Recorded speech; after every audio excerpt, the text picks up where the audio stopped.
once was a family that lived the perfect life. The father was the CEO of a leading company. The mother was a famous lawyer.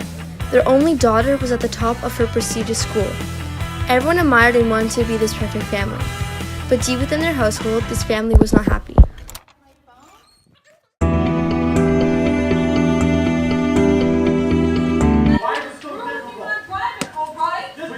Do you hear that? That's your parents arguing.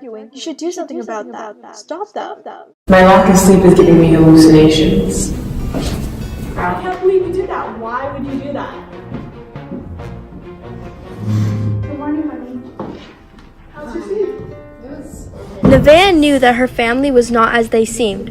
Her parents constantly fought, and she knew they tried to hide it from her. Look, we need to tell you something. Due to a law firm, their businesses went bankrupt, and so the family was left with nothing. So we have to leave our house? Yes, your father's friend let us stay at his house for the time being. Do you remember Hope's family? Nevaeh very well remembered Hope. She was her dearest friend until luxuries and greed had torn them apart. Don't worry, everything will be alright. The following morning, Nevaeh and her family settled into Hope's house, and they greeted them with open arms. Nevaeh was very confused as to why they were so hospitalic.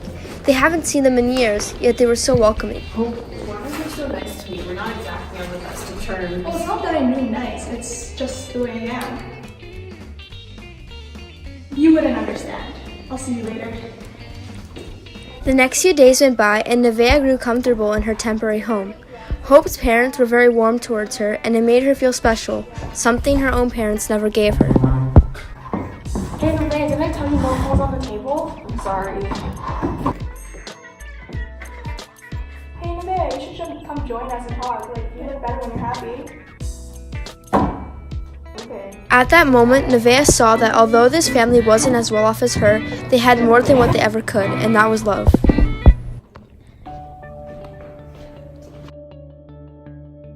Do you see this family? They're happy and don't care about status or wealth. They have this light and spread the good news. Should you not be like them?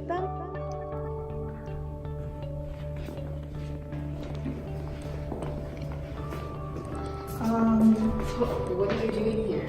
I'm just here to ask. I'm just wondering. What? Why did we ever stop being friends? What happened to us? I don't know. Look, I know my family is not rich as you. We don't have all these luxuries and technologies, but we're satisfied, as should you. Hope, I'm sorry, you've been so nice to me and I've been horrible to you. I know you won't forgive me anytime soon, but... I've forgiven you a long time ago, Nevaeh. You've always been my friend. What are you doing? What? Socializing with that Hope girl, do you really think she's your friend? She's just jealous of you, sweetie. But Mother, we're guests of their house. That's only temporary. You better not get attached, Nevaeh. Deny it. Don't agree. You know this isn't right. Yes, Father. By then, Nevaeh was tormented by the mirror and her parents. They were both leading her into different directions. She didn't know which way to choose. Do the right thing. Stop this right now. Treat your neighbors as you would yourself. They are below us. Don't listen to anyone but yourself. But suddenly, Nevaeh had enough. Stop it! I can't take it anymore! Okay, we'll just let you cool off for a while. I can't take this anymore.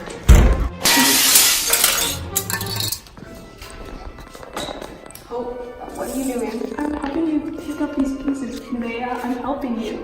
Why? Because you're my friend. And you know you could talk to me anytime, right? Well, my parents are pressuring me to be something I'm not, and my conscience is telling me it isn't right. I couldn't handle it anymore. You know, you're like these broken pieces. You were lost, but you were found. What does that mean? I mean that God is always trying to pick up our broken pieces, and He'll always lead us back to Him. That's just how He is. Oh. At that point, Nevaeh saw the world in a different perspective.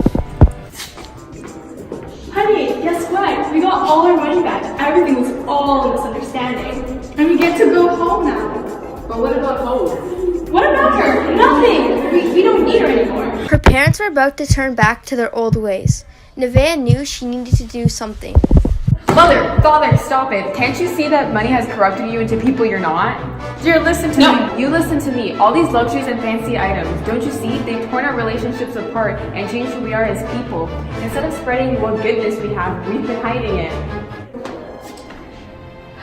You're right, Nevaeh. Dad? We're sorry, Nevaeh. We didn't mean for any of this to happen. We'll change, I promise. At that point, the family used their money for good and were no longer corrupted by the evils of luxury.